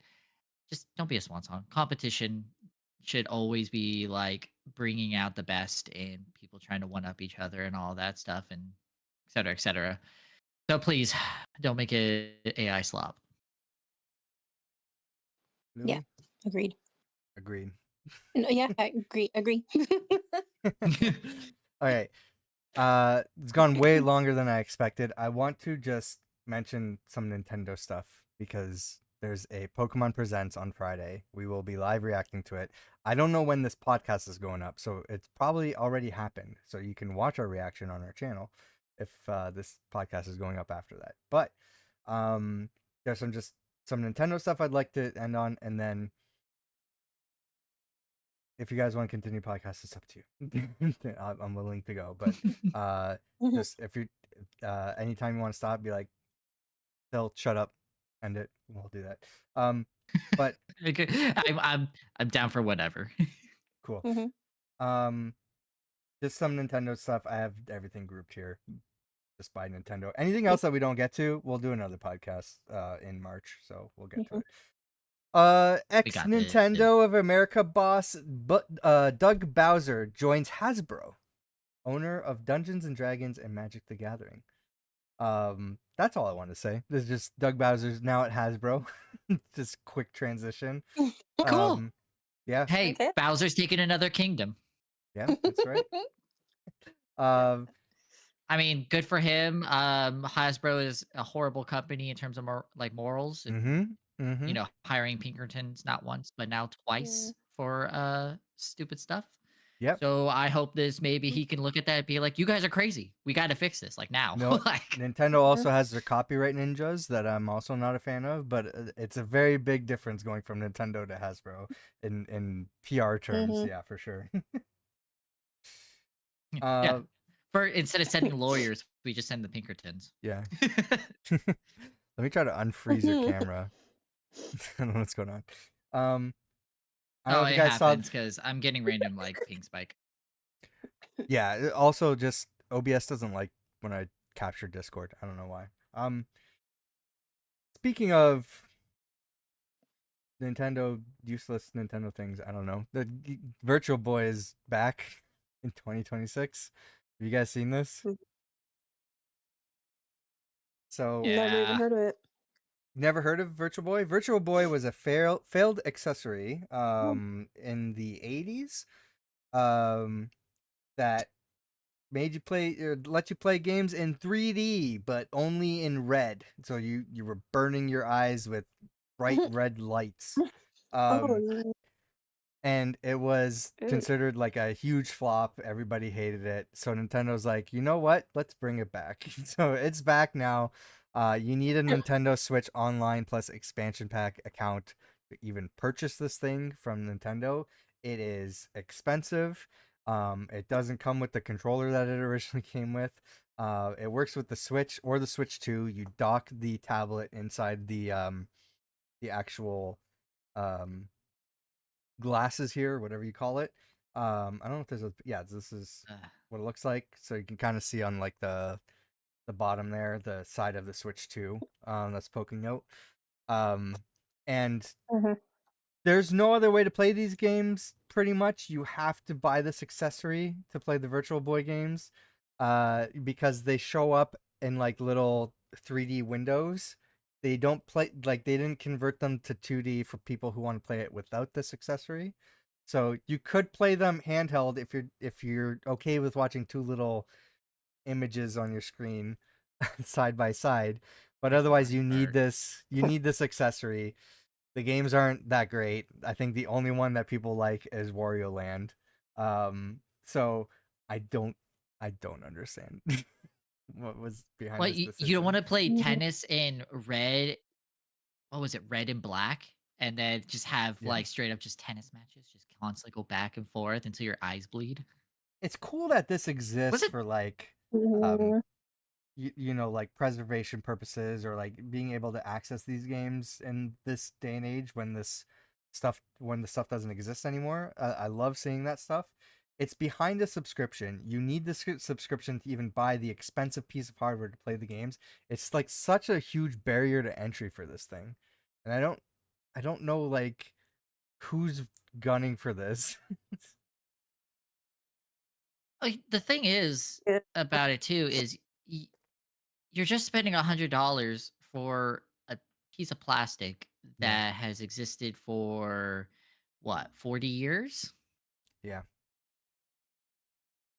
But also, like, to your argument, like, what is easier to access these games? Like, the amount of effort to, like, the barrier of entry to this thing to even experience some of the games that came out in not the most ideal form factor, or I have a modded 3DS that plays these games perfectly if you know where to look and how to do it, and it's, from what I've heard, a much better 3D experience, and you can also adjust the color so you're not seeing just bright red lights in your eyes, right? So I feel like, Oh no, I don't know. I'm agreeing. Yeah. Like you're paying $100 for a piece of plastic to play a game that's gonna hurt your eyes. When I'm willing to bet to someone has made the exact same thing you have for your 3DS. I'm willing to bet someone has made it for PC Oh and yeah. just like Yeah, for have it sure. run in the background. Like, the decision to So Nintendo, like why I not just Are just there why not convert it to 2D? Let people play it on their TV. You can only play it handheld, by the way. You can't play it docked. So, because that's the only way that this thing works.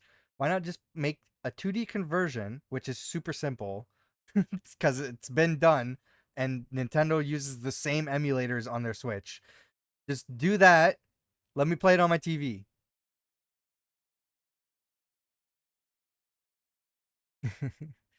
are Sorry, there really any games worth getting this? no. As far as I know, Like, I you have just any- just Wario Land or Wario World or whatever. That's it.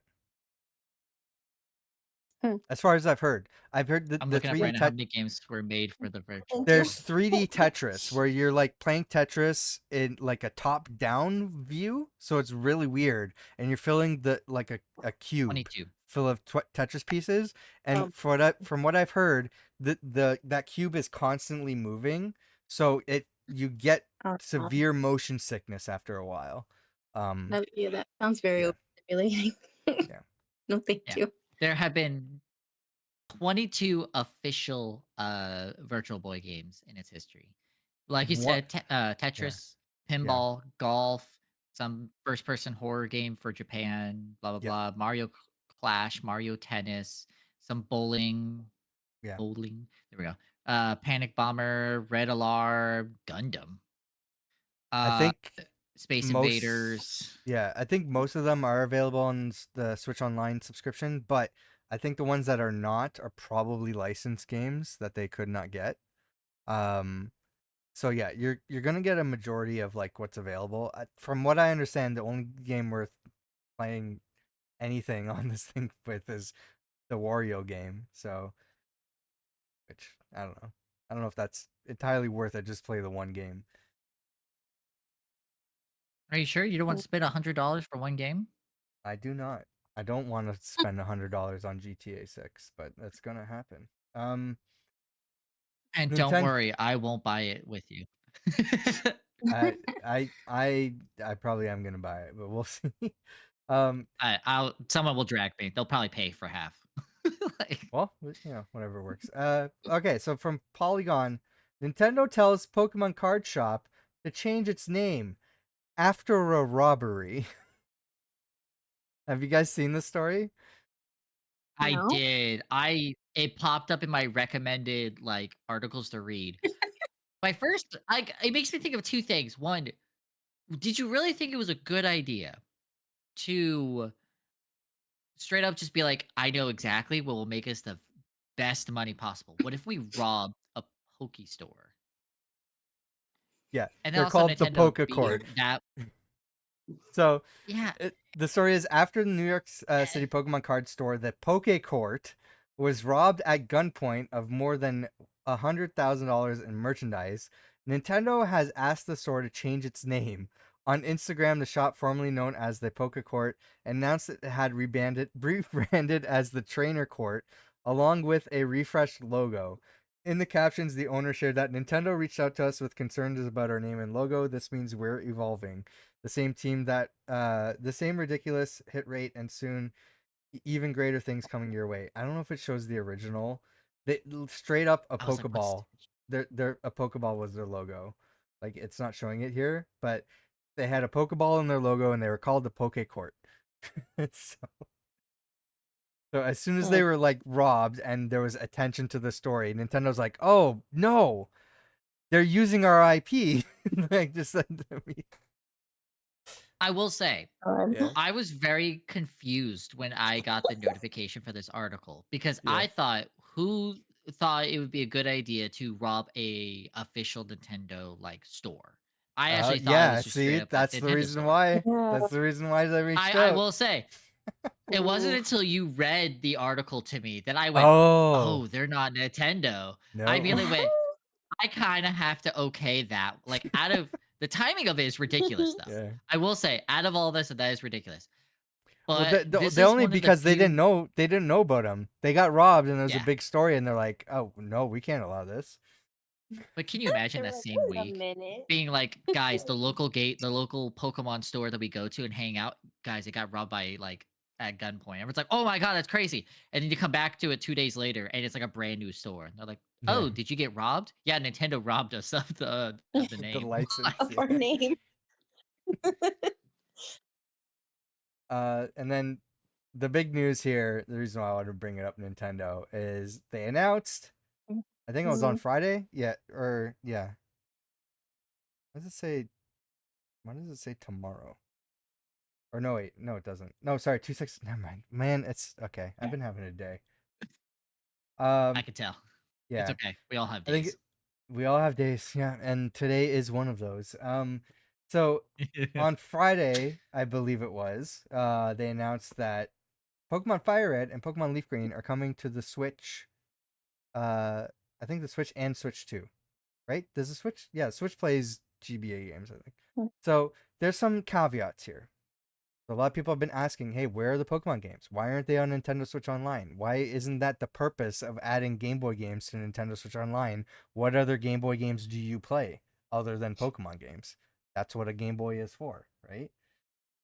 So I think they announced this because some information was leaked and they needed to do the announcement because I imagine this was going to be a drop release on Pokemon Day because they had their presents planned, and this is going to be launched after the presents, which we are reacting to live.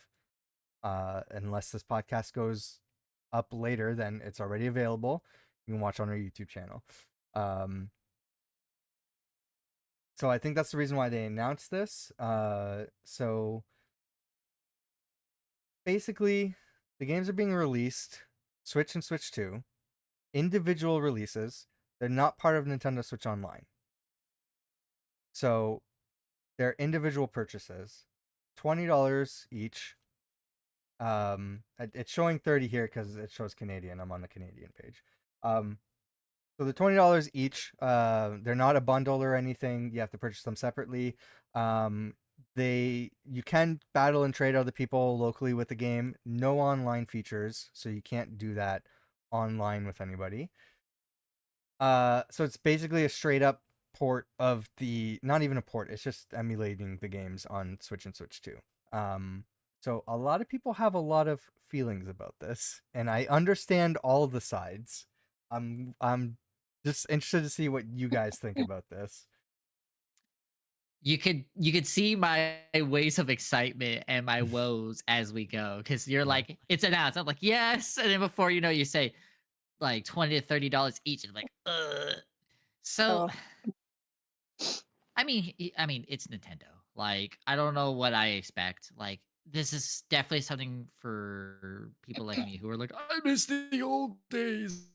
Mm-hmm. Um, where like I'm cool, that's excited. I do love though that you're allowing us to do local co-op.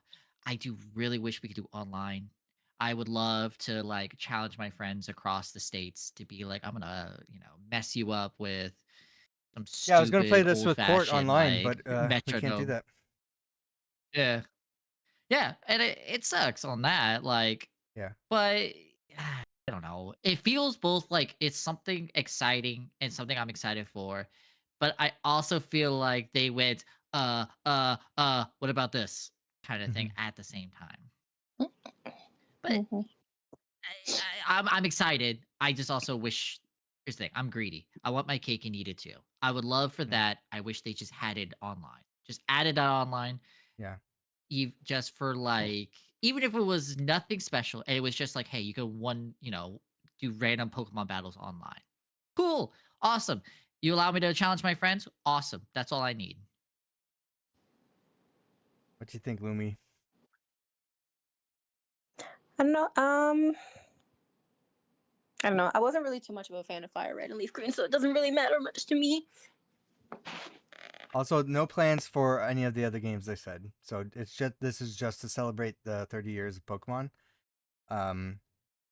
So that's their stated reason for doing this. They don't have any intentions of releasing any of the other games, which I feel like is a poor opportunity because people are pre-ordering this thing. It's selling very well. So, Do you think this might Sorry, I was just thinking, do you think it'd be easier now to port Pokemon from this to the newer ones? Because I remember that was like a whole. I've seen so many videos of people being like how they started with Fire Red, and they'd use the cable to transfer it to this game, and then from this game to that game to then Pokebank, and then from Pokebank to this. Like, do you think with this we could theoretically see people bringing like older gen Pokemon that they had in this adventure quickly over just jumping a bunch of hoops? that's part of the thing. So, I originally announced it's going to have Pokemon Home capabilities. However, the original post that said that, they took that information down. So, I think it will be part of Pokemon Home. I just don't think they were ready to talk about that in the leaked announcement. They want to talk about it during the Pokemon Presents. So I completely believe that there's going to be Pokemon Home capability, and it will be easier to transfer the things. The big argument online I've been seeing from people. So there's a few different sides, and I understand all the sides. First of all, it sucks that they're $20 each. Yes. But I also don't think it's that bad. I feel like if you look at the aftermarket for these games, you want the original games Yeah. plus the console, by the way. This is a much cheaper option for people to get into these games because not like it's just people just want to play the games. They have the Switch. They want to play it on the Switch. This is the easiest way for them to do that. They're going to spend the $20, and they are spending the $20.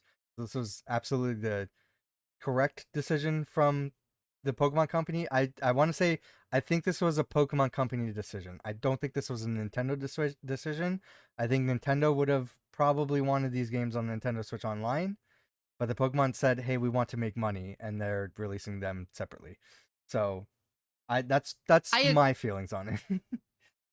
I kind of agree though. Yeah, Because you saw where I'm a little bit in the middle where I was like, man, it sucks $20 each. But then I'm like, it's Nintendo slash Pokemon. Like yeah, should be expecting some sort of payment for it.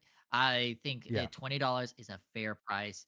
It's I was not bad. expecting you to say I was expecting you to say 50. I'm not gonna What's that? lie. I was expecting you to say Yeah. Yeah. 50. What's that, Lumi? No, yeah, that 20 is a pretty good price for Nintendo. That's crazy. Yeah. The other thing I've seen people say is, why not just pirate the games? And I, I think that the sentiment is, hey, not everybody wants to do that. They want to play games on their Switch, and they want to play these games, and this is the easiest way for them to play these games. For me, Hmm. I try to look at, hey, what's the way I want to play these games? What's the form factor? What's the convenience? And for me personally, it's easier to play on my Miu Mini Plus. So I'd rather just play on this thing than spend the $20 on my Switch and play that way. A lot of people just want to play on their TV. Cool. I have other ways to play this on my TV too. But I get it. It's simpler on the Switch. I don't think $20 is that outrageous. I think it could be cheaper because they were available as virtual console games on previous devices, Nintendo devices, for cheaper. And I'm upset. The reason I probably would have got this if they had online capabilities, because I would have probably convinced Court and then we could play online because it is simpler. If it was on Nintendo Switch Online, it would have been simpler for us to play online together this way than it is to jump through the hoops involved with playing Game Boy games online through emulation. And having like both of us everything up properly. This would have just worked, but they decided not to put the online capabilities on here. And I kind of get why, because the original games, the intention was, I was gonna have the game on the screen, but I'm in the menu. The intention was, hey, socialize. Go out and find other people with this game, make friends, trade Pokemon. And I feel like that's kind of the core intention of these games. So I kind of get the decision not to do that. So yeah, it's I interesting. I'm a bit of both on this one. I feel like they should have still had online for it, but I also understand they said, "Hey, online's gonna be a little limited. Like, don't expect this like over the top remodel or anything. We're just gonna do a little Mhm. bit of online, and then most of the stuff like trading and all of that, you got to go in person." And I've been like, "Yeah, cool." I would have loved to like be playing it on like the bus or something, and some other person's like, "Yo, like that's kind of cool. Like, how long have you been playing?" And you get into it, and you can Mhm. definitely see like I kind of like the social aspect of that. Yeah, I still feel like they should have done something more online though. I agree. Um, I had another thing I was going to say about this. I completely forgot. Lumi, you getting this? Obviously, Yeah, I see it. Are you going to buy The it? oh, we I was watching. Yes, I am watching this video. Yeah. No, because again, like Leaf Green and Fire Red didn't really interest me. I mean, $20 is reasonable, maybe, but Yeah. I mean, it's not. I never really played online anyway, so it wouldn't have mattered to me like personally. But if it was like Ruby and Sapphire, I'm willing to throw money at Ruby and Sapphire. That was my favorite. Which honestly, a lot of people probably won't say the same, but that was my favorite. We might have to wait for the anniversary of those games. Um, Yeah. yeah, I was gonna that's say, do you think this might be the start of seeing more of these games come out like this? if people keep buying them, yeah, Maybe. and they're buying this, Yeah. so I imagine they're thinking about it. Yeah. At least they're thinking about it. Um, I find it weird. People are upset that I've been seeing. First of all, I've been seeing people online not only buying the game, buying both of the games, and I You know never what? Now understood watching the that. video, yeah, so I never understood that. Why do you I need miss the both old game. games? Yeah. Clearly, Leaf Green is the superior one. Why would you get the Fire Red version? Like, Fire Red has Growlithe and obvious as that. Arcanine, so fuck you. I said what I That said. The was green one is still legendary. the more superior one. um, I will say those two Pokemon never were my favorites, so I'm not missing out. they're the same game. They're just Pokemon exclusive. So get one of the games. I never understood buying both. And then just trade. Straight up, just trade. You don't need Yeah. to trade with yourself like every Or other person does on YouTube. or Just go and don't. Yeah. You don't need to. Just play the game.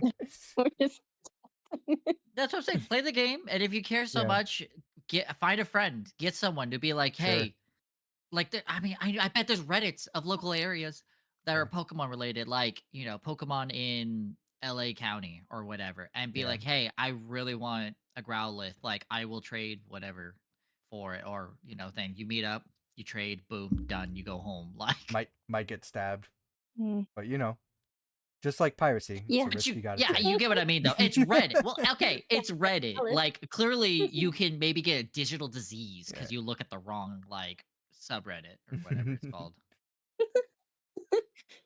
There's some FAQs here. So yeah, are these the original versions of the games? Have they been enhanced or modified in any way? Some specifications may differ, but broadly speaking, the contents of Pokemon Fire Red version and Pokemon Leaf Green version are the same as the original games. Um, is a Nintendo Switch Online membership required to purchase or play these games? No. Will it be possible to trade or battle Pokemon with other players? How will it work? All of the game's original connectivity features will work just as they once did on the Game Boy Advance via local wireless connection. It will be possible to connect with up to 4 other players in the Pokemon Wireless Club. Blah blah blah. Online play is not supported. Will these games be also becoming the Game Boy Advance Nintendo Switch Classics Collection? These games are being offered as a standalone software and not planned for release as part of the Game Boy Advance Nintendo Classics Collection.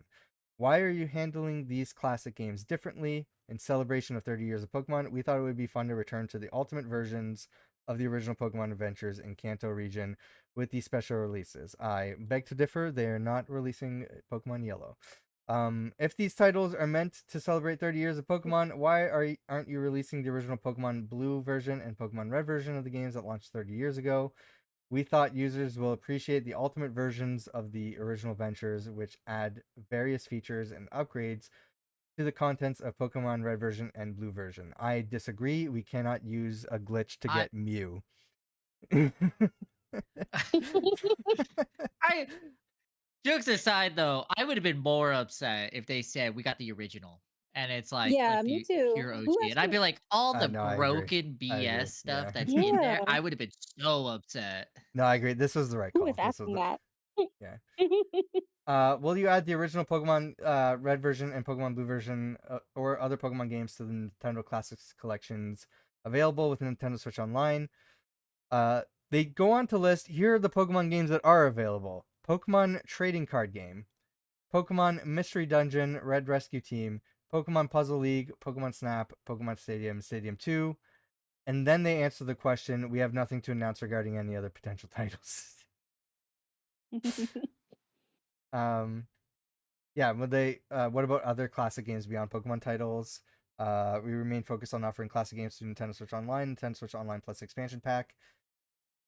I don't get why this is even here. Why are different versions of games being released for each language? This is another controversy. Shouldn't all languages be selectable within a single version, as with other games? I actually don't know their answer to this. The games remain unchanged from their original releases on Game Boy Advance, and as was often the case in that era, different versions of games needed to be created for each supported language. In total, there are 3 different languages of each game available in the Americas: English, European French, and European Spanish. These are the same language versions that were offered with the game's original release on Game Boy Advance. We encourage people to verify the language of the game before completing their purchase. So first of all, in Europe, there's many more languages, and they're all individual releases, which means you browse the eShop in Europe, it's just filled with different versions of Pokemon Fire Red and Leaf Green. So you know, a lot of people were justifiably upset about that. Like, hey, why not just buy one to have like all the languages? I think the reason was from what I heard online, was for rating purposes. Because I guess different countries or regions or whatever have different laws in regards to gambling and how it's depicted in video games, and there is a gambling mini game That's right. within Pokemon Fire Red and Leaf Green. So I think they had to do different versions for each one for that reason. I that's what I heard online. I don't know like how accurate that is. That makes sense. I remember that though, actually, because I remember the gambling part of it. Because as a kid, I loved it. It was fun. Did I ever make me gamble in real life? No, I actually hate the concept of gambling. But it is one of those things where certain countries are extremely strict on that for good reason. Yeah. Where can I purchase these games? Will there be physical versions? Pokemon Fire Red version, Pokemon Leaf Green version will be available as digital software titles in the Nintendo eShop. The games will not receive physical releases. However, in Japan, there is a version of these, like the games release, which I think is still a digital code, but you get a physical like thing with it. It's like a case. It's like a case with like 3 like little Pokeballs with like Charmander, Squirtle, and Bulbasaur in them. That looks like really nice. Get the good stuff. Oh, that's so cool. But only in Japan. That's nice for them. Yeah. Yeah, I want Bulbasaur. Give me my Bulbasaur. And then no enhancements on the games. Yeah, some weird decisions. A lot of decisions I get. So we'll know more during the Pokemon Presents on Friday from when we're recording this podcast right now. I doubt they're going to announce more games like this to be released on that day. I think they're going to focus on the new games. So we'll probably see Pokopia and Gen 10 Pokemon will probably be the biggest things, I'm assuming. Maybe an update to Pokemon Champions, which is their what if Pokemon Stadium was a mobile game kind of thing. And then we'll probably get updates for the smaller stuff, Pokemon Unite, Pokemon Go, Pokemon Sleep, Pokemon whatever Home. mobile, Cafe Remix, all that kind of stuff. And then Oh, whatever new Poketopia. Poketopia, yeah. We'll probably get updates on Yeah. the Pokemon Kanto Park thing that they just released, that they just made available in Japan. I think it's in Japan, where I know I saw pictures online. I guess it was snowing there soon after they opened, and people were taking pictures of like Pokemon in the snow, so which looked Cute. pretty awesome. And then we'll probably get some updates on whatever new Pokemon shirt that they have, because they always throw in that kind of stuff. Ooh. Let's Yeah. go. More Pokemon Mhm. shirts. Anything you guys are looking forward to for the Pokemon Presents on Friday? I don't know if you guys are Pokemon fans or not. I'm not really. I'm assuming they're probably gonna talk a little bit more about Poketopia. Maybe not. I don't know. Yeah, it's coming out Or soon, they so yeah. present. Okay. I'm Other than whatever. that, It's yeah. Pokemon is one of those things where I can be like, whatever. I'm excited about this one here. I would like to see more capabilities or like games made for like me and a friend kind of thing instead of like very Yeah. controlled circumstances kind of thing. Give me a full co-op version of like Pokemon game. I don't even care if it's like short or whatever. Or even then, okay, just a random dream idea. Give me a Nuzlocke.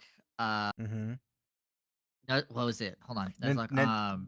Pokemon Company would never do that because for some reason I know. God. Nintendo considers playing a Nuzlocke as modding a game, and Yeah, it's like whatever. that's one of the But reasons why Kit and Krista left the company, because they got yelled at for even suggesting that for like a stream idea for Nintendo. But it was what was it? It was I'm trying to think of Souls, Pokemon co-op, Nuzlocke, Soul Link? roguelike. That's what Roguelike. Okay. roguelike. Yeah. Make it where the area even as a short version. Give me like random like Pokemon spawns. Make it a Nuzlocke where you only can catch one, and then like each new area you'll have no idea what Pokemon are gonna spawn there. Pie in the sky dream right there. Yeah. Oh yeah. I never said it was realistic. I'm looking forward to Gen 10. There's a lot of crazy aspirations like based on the leaks that happened last year. So if those leaks are somewhat correct, it's a very ambitious game, and I'm skeptical if they can pull it off based on their previous games. But also Game Freak is making the Beast of Reincarnation, which looks amazing. So I don't know, maybe they can pull it off. But we'll see. Maybe. We will see.